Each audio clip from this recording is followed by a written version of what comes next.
Oh, hello and welcome back to my home and you... yes, that is something that happened in the Bible. As I've reflected back on my previous videos, I've noticed that there's been kind of a theme throughout them. And that is, they're all in the Old Testament. I love the Old Testament, and I'm happy to share that with as many people as possible because a lot of people like to overlook the Old Testament, but I wouldn't want to give you guys the impression that all the oddball stories only come from the Old Testament. And before we begin, this channel now has over 60 subscribers, which I am super thankful to all of you who have subscribed already. If you haven't, please click the subscribe button and please share this with your friends. And with that thought, we turn to the New Testament and to the book of Acts, where we read about 7 sons who were stripped and beaten senseless by a demon. Let's begin. So here's the scene.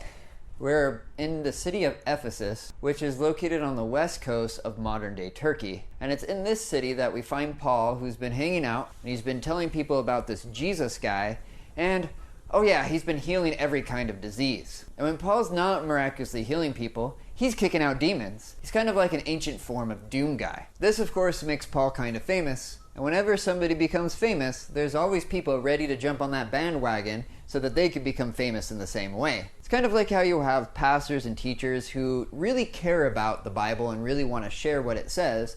And then you have those people that are just trying to use it to make a quick buck. And in the Roman world, they also had their own version of televangelists.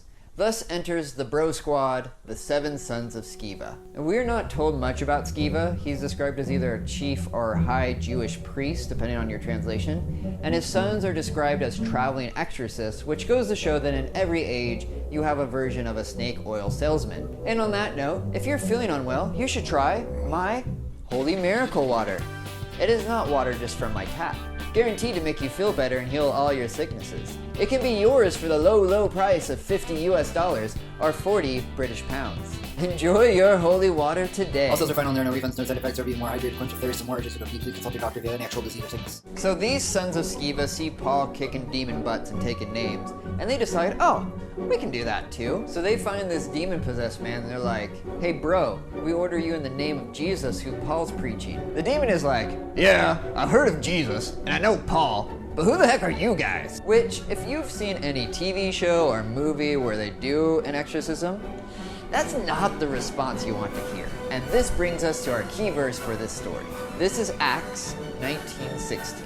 And the man in whom was the evil spirit leaped on them, mastered all of them, and overpowered them, so that they fled out of the house naked and wounded. Let's unpack this. First, and most importantly, we need to talk about the fact that their exorcism just didn't work. You see, they were trying to use somebody else to try to command this demon to do something. This is kind of like if you go to a concert and you're trying to get backstage. So you go to the security guard and you're like, hey, the manager of the band said that I'm allowed to come back here. And the security guard's like, cool. Yeah, but where's your pass? And I know this from personal experience. Second, it says that the demon mastered or overpowered them. This is only one guy who is facing 7 other people, but because he's demon-possessed, he's able to beat them, and not just beat them, he physically dominates them. There's this movie I watched recently called Ip Man, and in it, there's this famous fight scene where the main character takes on 10 other people, and he just destroys them. That's basically what happened here. And finally, it says that they fled from the house naked. This just shows that the demon didn't just beat them up physically, he completely humiliated them. And I don't know about you, but if I was one of these sons, I think I would give up on the whole exorcism business after this. So the people of Ephesus realized that, hey, this Jesus guy that Paul's talking about, he might actually be the real deal. And there's people in Ephesus that were practicing magic to try to imitate Paul. Well, they give up on that, and they actually burn their magical books. They also probably don't want to end up like one of these bros running from a house naked. The end. So, what's the point of this story?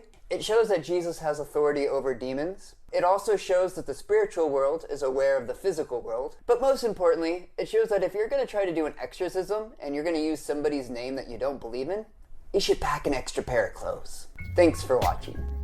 If you have enjoyed this video, please like and subscribe. Oh, this is hard to do this at the same time.